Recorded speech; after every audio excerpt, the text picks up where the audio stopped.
ఈరోజు కీర్తిశేషులు పుత్తూరు హనుమాయమ్మ గారి యొక్క 9వ వర్ధంతి సందర్భంగా మరి యొక్క ఏప్రిల్ 4వ తారీఖు మధ్యాహ్నం ఈ అందరూ కూడా సేవా కార్యక్రమం ఏర్పాటు చేస్తున్నటువంటి వారి యొక్క కుటుంబ సభ్యులు, ముఖ్యంగా వారి యొక్క కుమారుడు సురేష్ గారికి, కోడలు గారికి మరియు మనమరాలకి మరియు వారి కుటుంబ సభ్యులందరూ కూడా పేరు పేరున గీతామాయ వృద్ధాశ్రమం తరఫున ధన్యవాదాలు. మరి పుత్తూరు హనుమాయమ్మ గారి యొక్క ఆత్మ శాంతించాలని, వారి కుటుంబ సభ్యులందరూ కూడా హనుమాయమ్మ గారి యొక్క ఆశీస్సులు, ఆ భగవంతుల ఆశీస్సులు ఉండాలని కోరుకుంటూ అన్నదాత సుఖీ భవ, అన్నదాత సుఖీ భవ, అన్నదాత సుఖీ భవ. పుత్తూరు హనుమాయమ్మ గారి యొక్క ఆత్మ శాంతించాలని మరి మీరందరూ కూడా ఒక్క నిమిషం మౌనం వహించవలసిందిగా కోరుచున్నాం. అందరినీ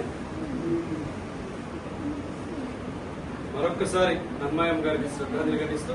వారి కుటుంబ సభ్యులందరూ కూడా ఆ భగవంతుడి మనోధైర్యాన్ని, ఆయుష్ ఆరోగ్యాన్ని ప్రసాదించాలని మీరందరూ కూడా ఆ భగవంతుని ప్రార్థించాలని కోరుకుంటూ హనుమాయమ్మ గారి మరణం వారి కుటుంబ సభ్యులకి తెలియదు. గీతామాయ వృద్ధులం మరి బాలభవన్ తరఫున వారి కుటుంబ సభ్యులకు ప్రగాఢ సానుభూతి తెలియజేస్తూ